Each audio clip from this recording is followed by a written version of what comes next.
Huh? Cut.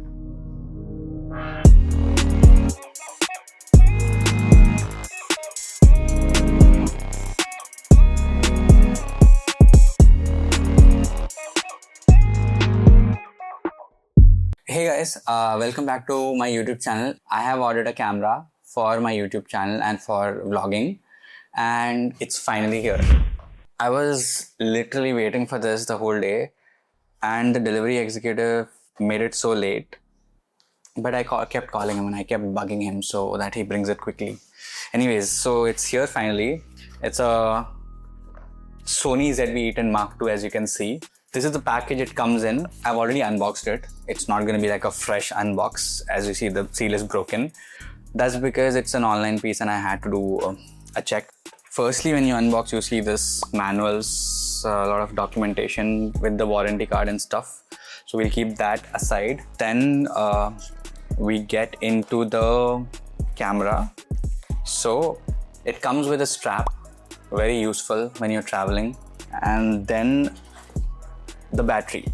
And honestly, I'm glad that this battery has been included, because this has been one of the biggest updates by Sony on this camera from the previous generation ZV-E10 I. And I have a lot of these because of my A7 IV that I'm recording in right now. So I can take a lot of these when I'm traveling. I'm just happy about that. So it comes with a attachment, I think. So it's a windscreen, also called a dead rat, I think, if I'm not wrong. So this is very useful if you're in outdoor situations and you just put it on your microphone on the camera. It cuts out all the wind noise. So very useful while traveling. Then the real deal, the camera itself. The camera itself looks this tiny.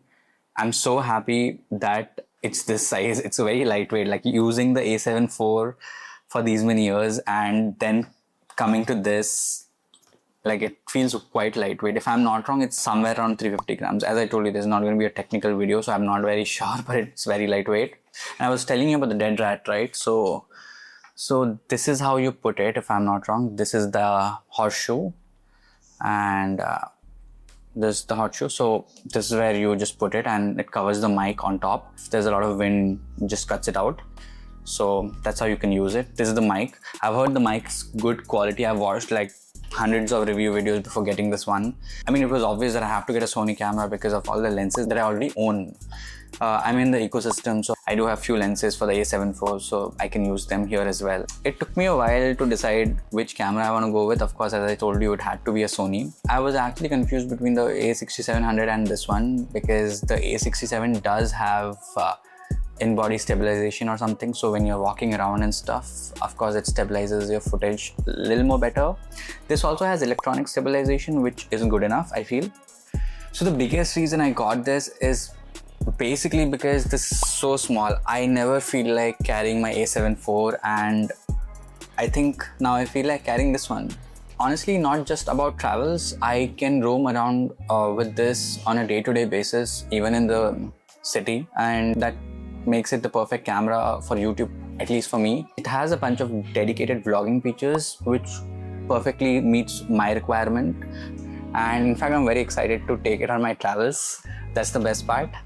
So one major thing that I do want to point out is the lens. I could have gone with just the body and taken another wide angle lens for vlogging, but I really like the fact that it has power zoom. It doesn't make much difference if you get it without the lens. The cost difference is very menial, very less. So I would recommend, if you ever plan on getting this camera, get it with the lens. Extra lenses never hurt, to be honest.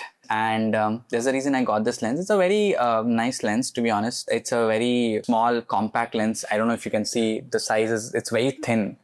This lens is good enough for me as of now. It has optical stabilization in the lens itself, OSS2. So that also helps with stabilizing your footage when you're walking around. I've watched so many YouTube videos and YouTubers reviewing this camera. It feels like a dream to hold it in my hands now.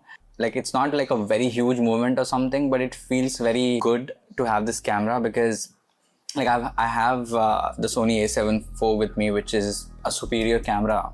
But having the liberty to carry it anywhere, because I genuinely just wanted to take YouTube more seriously, and I thought of doing it for a while now. But honestly speaking, like, carrying the A7 IV isn't the most easiest thing, and this I think will make it way easier for me now. And honestly, I can't wait for you guys to see what I create with this. I'm very excited. And guess what? So this small camera comes with this SD card. I was quite relieved to see this in the box because lately storage costs have increased so much. Like, SSDs have doubled the prices. I don't know what's happening in the world. Like, it's becoming quite difficult for us to store so many files, doing so many shoots for clients as well. But I was actually doubtful if they'll include it with the rising storage cost, but I was quite relieved to see this. I'll see you guys soon when I create more content with this one. Hopefully, the next video I upload will be with this one. And that's when I'll actually get to use it properly and I'll know how, if I made a good decision buying this camera or not. So far looks like a good decision. That's it guys, that's it for this video, and I'll see you guys in the next one.